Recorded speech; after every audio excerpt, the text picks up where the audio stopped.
బోధన్లోని 29వ వార్డులో బీజేపీ అభ్యర్థి రాజుల దేవి లక్ష్మి పూజిత గడప గడపకు వెళ్లి ప్రచారం చేయడం జరిగింది.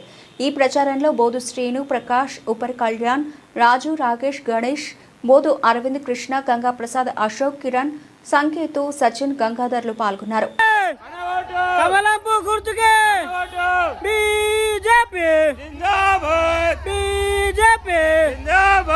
నరేంద్ర మోదీ నాయకత్వం నరేంద్ర మోదీ నాయకత్వం మస్తు నడుపు